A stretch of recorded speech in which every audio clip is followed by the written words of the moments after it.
DASCI es un instituto de la investigación, Data Science and Computation Intelligence, que está integrado por investigadores de las universidades de Granada, Córdoba y de Jaén.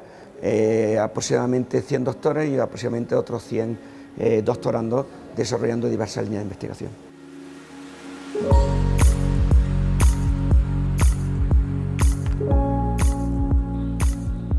Nuestro ámbito de la inteligencia artificial es un ámbito que está cambiando continuamente, muy rápidamente, y eso implica pues, un trabajo muy continuo de networking en las conferencias con colegas y estudiando y discutiendo cuáles son los nuevos temas, igualmente pues, estudiando continuamente y analizando cuáles son los retos y avanzando muy rápidamente, porque en nuestro caso los retos de hoy, casi dentro de 2 años, son casi el pasado de la inteligencia artificial. En el ámbito de la inteligencia artificial tocamos varias líneas, pero ahora podría centrarte en lo que es inteligencia artificial responsable y fiable, con todo un conjunto de líneas asociadas, inteligencia artificial generativa, grandes modelos de lenguaje, y un amplio espectro de aplicaciones en el ámbito de la energía, en el ámbito de la salud, marketing, forense, etc. Nosotros, y concretamente mi tesis, la línea en la que yo trabajo, se centra en la técnica de superposición craneofacial. Esta técnica, como su propio nombre sugiere, implica un cráneo y una cara, concretamente un modelo craneal y, en nuestro caso, fotografías faciales. Entonces, es una técnica de identificación. La ventaja de esto es que nosotros precisamos de un modelo craneal, que en este caso escaneamos, y de fotografías faciales. Esto es una ventaja porque es los únicos datos ante-mortem, que es como nosotros llamamos, antes de la muerte, que necesitamos para el proceso. ¿En qué consiste el proceso? Primero, la adquisición de los materiales, preprocesamiento, mejora de la calidad, marcado de puntos importantes, etc. La segunda parte es la superposición en sí del cráneo con la cara. Nosotros utilizamos puntos relevantes marcados en el cráneo, puntos relevantes marcados en la cara que están emparejados. Lo utilizamos para ese proceso de solapamiento, y en la tercera de las etapas pues evaluamos los resultados con distintos criterios, pues la morfología, asimetría, que esos puntos coincidan o no, etc. El objetivo de la técnica es, sobre todo, apoyar al antropólogo forense, porque nosotros lo que queremos es automatizar ese proceso, ayudarles, porque esto siempre, originalmente se ha hecho de forma manual, implica muchas horas, delante de un ordenador o delante de imágenes. Entonces, para un forense implica muchas horas. ¿Y qué pasa? Que al hacerlo un forense a mano también implica subjetividad. Depende de su formación o de sus criterios. Y entonces nosotros queremos hacerlo de la forma más objetiva posible y de forma automatizada también para ahorrarle tiempo a ellos. No es sustituir su trabajo, es apoyarles, que ellos tengan sus propios criterios y que nosotros podamos darle un criterio, en nuestro caso numérico, que ellos puedan valorar.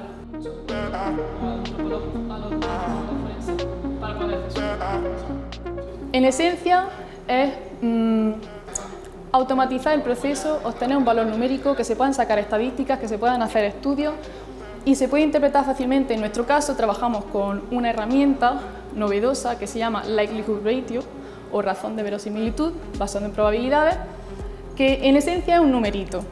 Si ese numerito es mayor que 1, estamos apoyando que el cráneo y la cara muy probablemente pertenezcan a la misma persona. Si ese numerito se encuentra entre 0 y 1, muy probablemente esté ocurriendo lo contrario. Entonces, eso es como nosotros queremos que sea sencillo de interpretar y de estudiar también. El proyecto INCIBE lo solicitamos desde DAF y el convenio se firmó en octubre de 2023. Tenemos 5 actividades de investigación relacionadas con distintas líneas, temas de trustworthy, inteligencia artificial responsable y tal, de ética. Hay también de inteligencia artificial de propósito general, que ahora también está un poco de moda, ¿no? Es decir, el ver cómo la inteligencia artificial puede tener un comportamiento humano, ¿no? Ver cómo se puede hacer para que tenga un comportamiento lo más parecido a lo humano, ¿no? Y luego el tema en el que yo estoy trabajando más, que es el tema de aprendizaje federado, el tema de ataques, ¿no? Entonces esto está muy relacionado con el tema de la ciberseguridad, ¿no? Entonces nosotros estamos trabajando en ese tema dentro de las líneas de investigación. En el campo de la salud, la inteligencia artificial ha hecho un aporte muy valioso porque nos permite estudiar cosas que antes era absolutamente imposible. Al igual que al inicio, en el 2001, se había obtenido el genoma del humano y eso había sido una revolución, ahora mismo con la inteligencia artificial se pueden hacer cosas muy interesantes. Por ejemplo, en todo lo relacionado con medicina personalizada. Ahora es posible identificar para cada paciente lo que le está ocurriendo. Por ejemplo, tenemos una línea de investigación en tema de la UCI que nos permite identificar para cada paciente que está en la UCI su riesgo de mortalidad y su riesgo de readmisión. Es decir, que en tiempo real, a partir de todos los sensores que tienen en la UCI, que son muy específicos, se puede intentar predecir cuál es el paciente que está, por ejemplo, en peor estado, pero no solo eso, sino predecir si le doy el alta en ese momento, qué probabilidad tiene de volver a la UCI. Entonces, eso permitiría, por ejemplo, que los médicos en la UCI tengan la posibilidad de tener información mucho más rápida de lo que podrían hacerlo a mano, porque tienen toda la información disponible.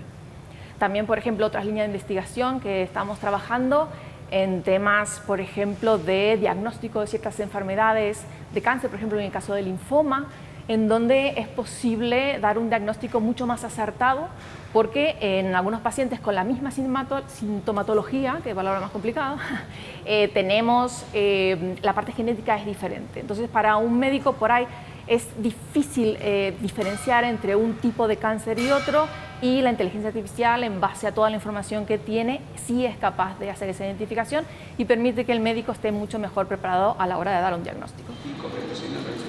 La inteligencia artificial fiable es nuestra línea más amplia actualmente de investigación. Dentro hay muchas líneas, diferentes líneas. Está la explicabilidad de los modelos, la privacidad de los datos y la agregación de modelos que garanticen la privacidad. Está el analizar que los datos sean justos, que no haya discriminación en los datos. Igualmente aspectos como el control de la toma de decisiones, como el humano, la persona, está en el centro de la toma de decisiones de los algoritmos y tiene el control de los algoritmos.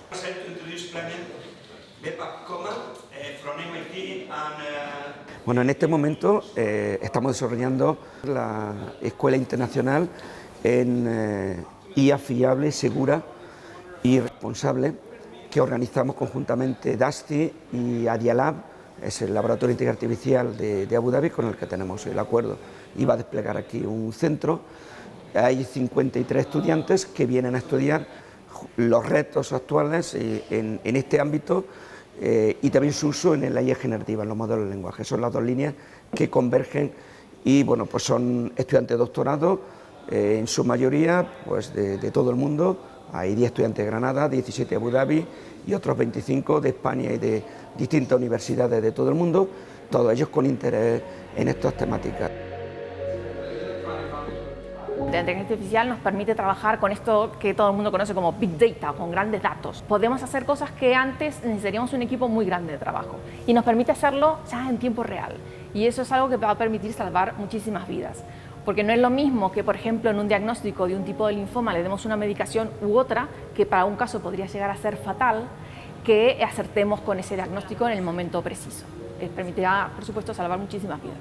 Ahora mismo estamos en la década de la IA responsable y fiable y de la IA generativa. Hay grandes retos para que los modelos de lenguaje tengan un componente seguro, dejen de alucinar y realmente den un salto en la calidad, en el manejo del lenguaje.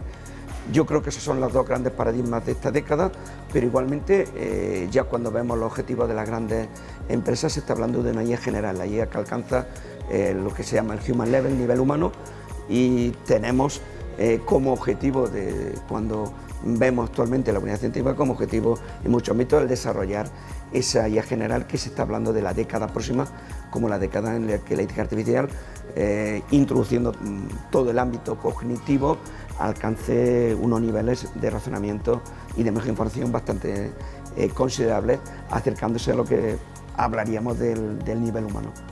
A mí me encanta, en general. A la gente le da como un poco de miedo que si la inteligencia artificial nos va a sustituir o va a quitarnos trabajos. Yo no creo que sea así. Yo creo que nos va a ahorrar un montón de tiempo, nos va a ayudar en todos nuestros trabajos, va a automatizar un montón de tareas y la IA nos va a ayudar a hacerlo mucho más rápido e incluso sencillo, objetivo, ya depende de nosotros cómo desarrollemos esos algoritmos. Y eso quiero decir que la inteligencia artificial la desarrolla un ser humano, entonces depende de nosotros, no va a crear vida propia ni a sustituirnos.